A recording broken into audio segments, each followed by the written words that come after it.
स्वागत आप सभी का। बांग्लादेश में एक और स्टूडेंट लीडर को अननोन मैन शूट कर कर चले गए और यह अपेरेंटली उस्मान हादी की डेथ से उसके इंसिडेंट से 4 दिन बाद हुआ है और इसमें भी किसी का पता नहीं चला कि कौन इसको शूट कर कर चला गया। आज की वीडियो में हम यही सब देखेंगे। ये उस्मान हादी की डेथ के कुछ ही दिन बाद ये एक और लीडर को शूट कर दिया और ये साउथ वेस्ट खुलाना सिटी में शूट किया इसको। ये वही खुलाना सिटी है जहां पर हमारी इंडियन वीजा सेंटर को इन्होंने बंद करवा दिया था और इसका नाम था मोहम्मद मोतलिब शिख्तर।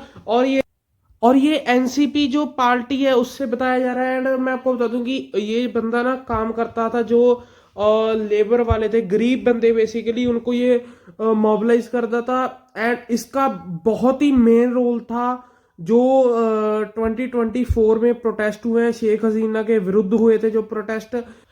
ये लोग ना, ये बंदा और एनसीपी ये मेन बेस रोल प्ले कर रहे थे जेंजी प्रोटेस्ट को फ्यूल करने के लिए।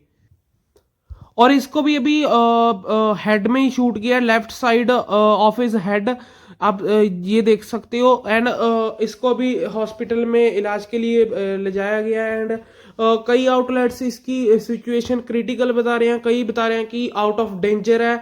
बट बात ये है कि अननोन मैन कौन थे।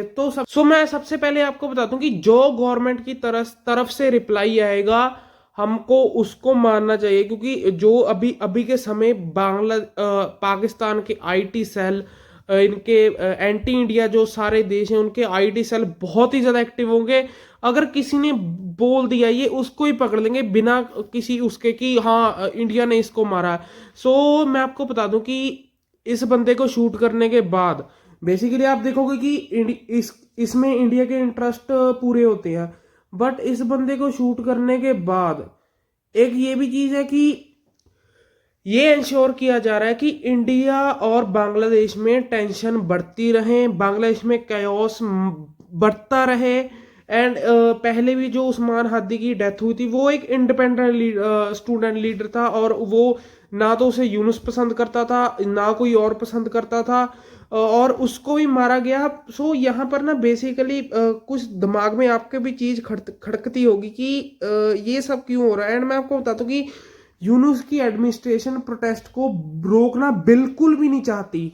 एंड मैं आपको बता दूं कि आने वाले दिनों में सिचुएशन और खराब हो सकती है, इंडियंस के खिलाफ हिंसा और बढ़ सकती है, क्योंकि यूनुस रहना चाहते हैं पावर में। और फरवरी में इलेक्शन सेट हुई है, इलेक्शन की डेट फरवरी में तय की गई है। बट कहीं ना कहीं इससे दिख रहा है, जो कल उन्होंने स्टेटमेंट दी थी कि बांग्लादेश की हाई कमीशन के बाहर इंडियन प्रोटेस्टर्स ने वहां पर पत्थरबाजी की, हर्ट करने की कोशिश की। इससे दिख रहा है कि वो कोई अपना पॉलिटिकल ऑब्जेक्टिव अचीव करना चाहते हैं, वो बिल्कुल नहीं चाहते कि प्रोटेस्ट रुके। एंड एक रियलिटी ये भी है कि वहां पर सब चीजें रैंडमली हो रही हैं, ना तो उनका जो वकरुल जमान जो आर्मी चीफ है ना उसके कुछ कंट्रोल में दिख रहा है, ना ही पूरी तरह से यूनुस के कंट्रोल में दिख रहा है, ना ही पूरी तरह स्टूडेंट लीडर्स के कंट्रोल में दिख रहा है। क्योंकि एक रीजन ये भी हो सकता है कि ये बैकडोर सारे स्टूडेंट बटे हुए हैं, इनके बीच इसकी लड़ाई हो रही है कि ऊपर कौन जाएगा। बहुत सारी चीजें हो सकती है। बाकी की चीजें हमें जब इस न्यूज को और मीडिया में आएगी उस पर हमें कंफर्म होगा। एंड जब हमारी इंडियन एडमिनिस्ट्रेशन कोई बयान देगी उस पर कंफर्म होगा। और एक जो रिसेंटली अभी बांग्लादेश में हिंदुओं के खिलाफ, इंडियंस के खिलाफ प्रोटेस्ट हुए, एंटी इंडिया चीजें वहां पर बहुत चल रही हैं, माइनॉरिटीज के घर वहां पर जो तेजधार हथियार है उनसे जाकर तोड़े जा रहे हैं।